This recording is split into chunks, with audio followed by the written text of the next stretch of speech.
All Elite Wrestling a marqué l'histoire hier soir à Wembley. Je viens à peine de finir le show et j'ai décidé de prendre la caméra pour vous partager mon point de vue sur ce show. Ça fait un bail que j'avais pas fait de review de show, mais il y a beaucoup d'actualités en ce moment et je sens un truc revenir en moi.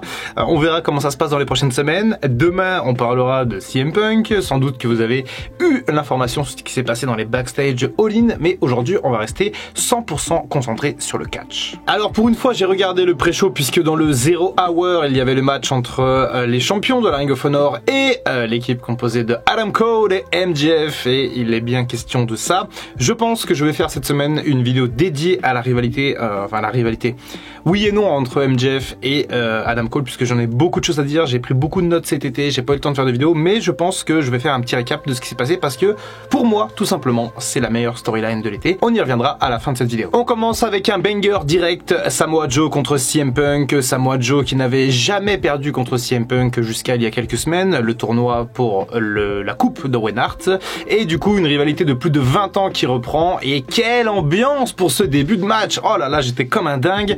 La foule était vraiment à fond derrière Joe. CM Punk avait comme d'habitude ses haters, ses fans.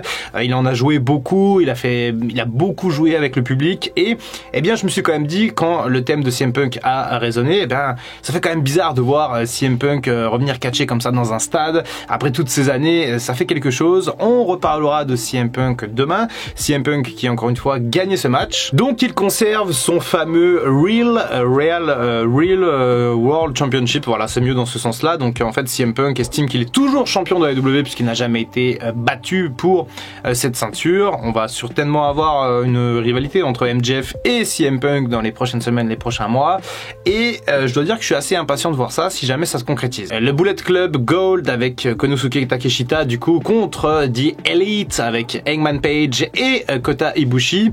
J'étais surpris de voir ce match arriver en deuxième parce que pour moi je pensais qu'on allait souffler un peu, mais finalement la première heure et demie de ce show est absolument fantastique, et on a donc cette confrontation avec beaucoup d'anciens de NJPW. Je crois qu'ils ont tous mis un pied à NJPW, il me semble. De la bonne action sur le ring. J'ai quand même été un petit peu déçu que Jay White ne soit pas finalement au niveau d'overness, de star auquel il était au Japon. J'ai l'impression quand même qu'il doit vraiment faire ses preuves, Jay White, alors que c'est un catcheur extrêmement talentueux.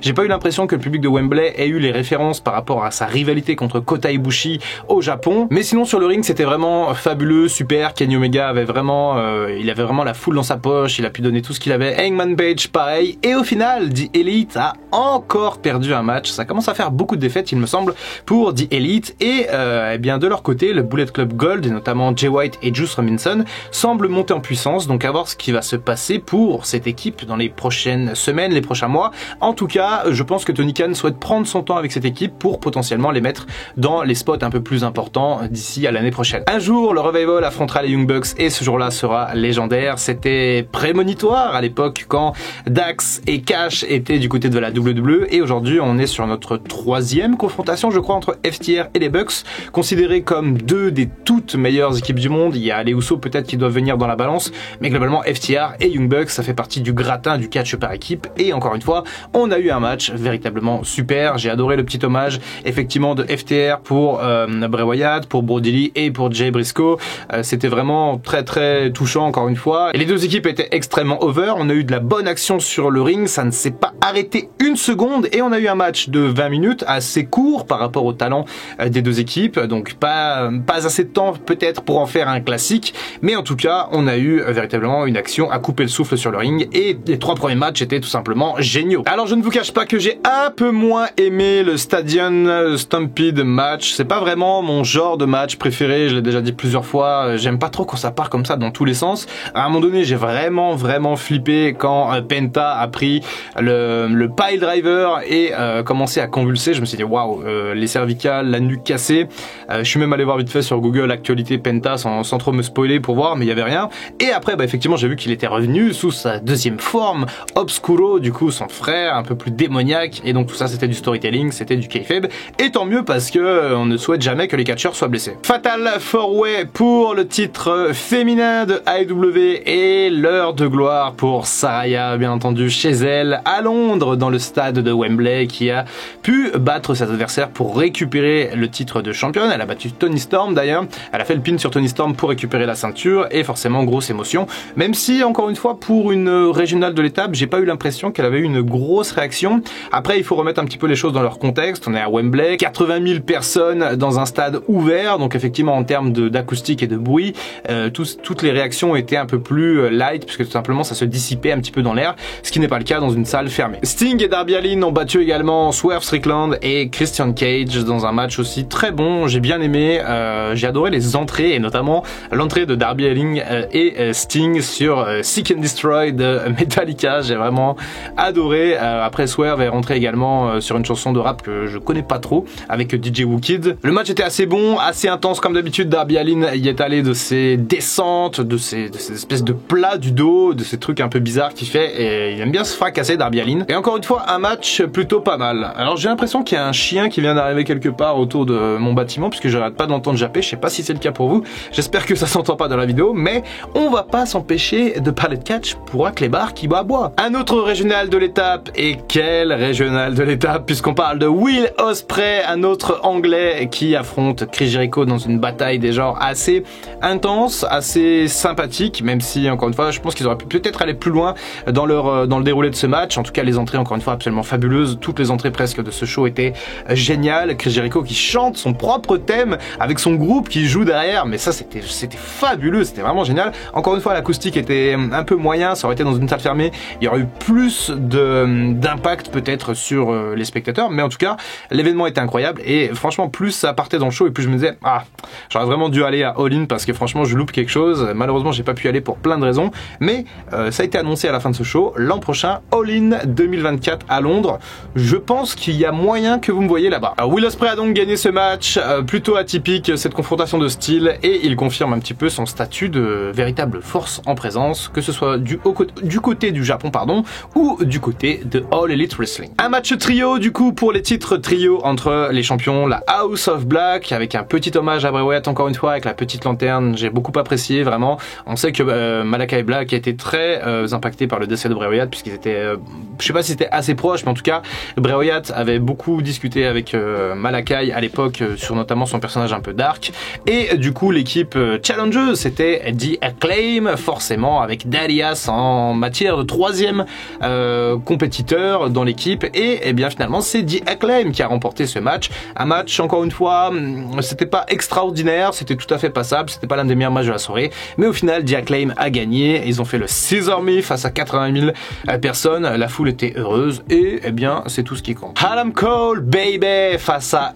MJF dans le main event, et tout le monde attendait ce match. Quelle construction fabuleuse, c'était génial.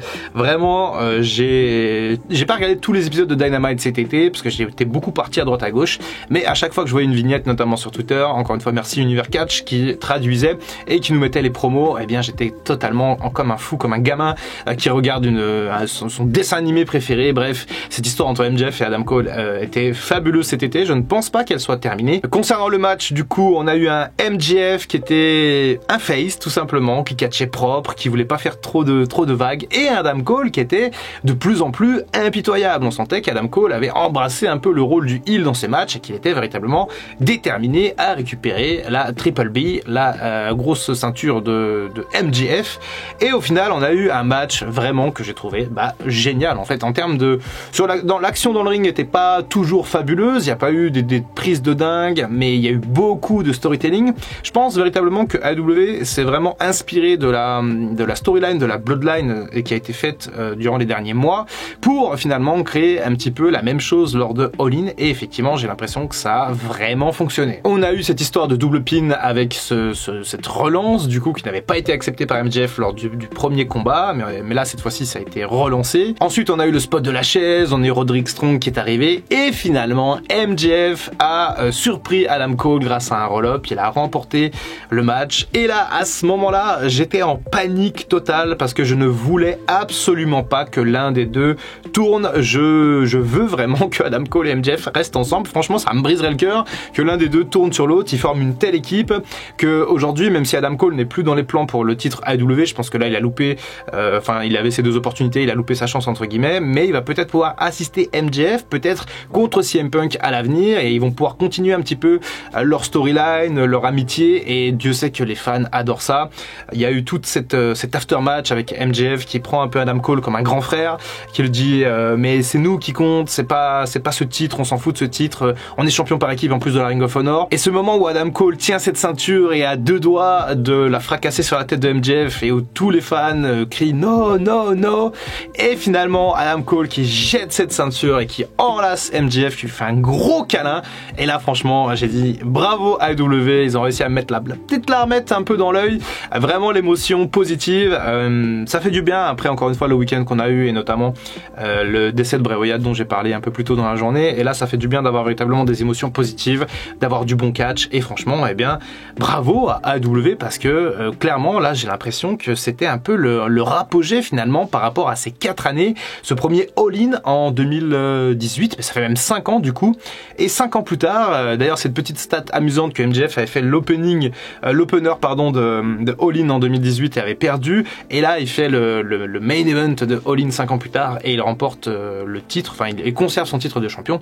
J'ai trouvé véritablement l'histoire magnifique, et encore une fois eh bien je suis très content de voir que AEW se porte très bien au niveau du catch. En termes de médiatisation, on est peut-être passé un peu après cette période de trouble causée grâce ou à cause de CM Punk et des déboires qu'il y a pu avoir. Malheureusement il y a quand même une petite note sombre à mettre au tableau, puisqu'apparemment il y aurait eu du rififi dans les backstage, encore une fois une petite bagarre peut-être pour CM Punk. On en parle demain, je vais prendre le temps aussi de prendre un peu, de trier les informations, parce que pour le moment il n'y a pas eu trop d'infos, puis je viens de retourner sur Twitter parce que je ne voulais pas me faire spoil, donc je vais étudier ça, et peut-être que demain soir eh bien on se retrouve encore, décidément c'est un retour assez intense peut-être, pour parler du cas CM Punk. Dites-moi tout ce que vous avez pensé de ce AEW All-In dans les commentaires, dites-moi si vous y étiez, pourquoi pas, pour me faire rager totalement, et comme d'habitude je me ferai un plaisir de lire tous vos avis dans les commentaires. On se retrouve très bientôt pour une prochaine vidéo, et en attendant comme d'habitude, prenez soin de vous.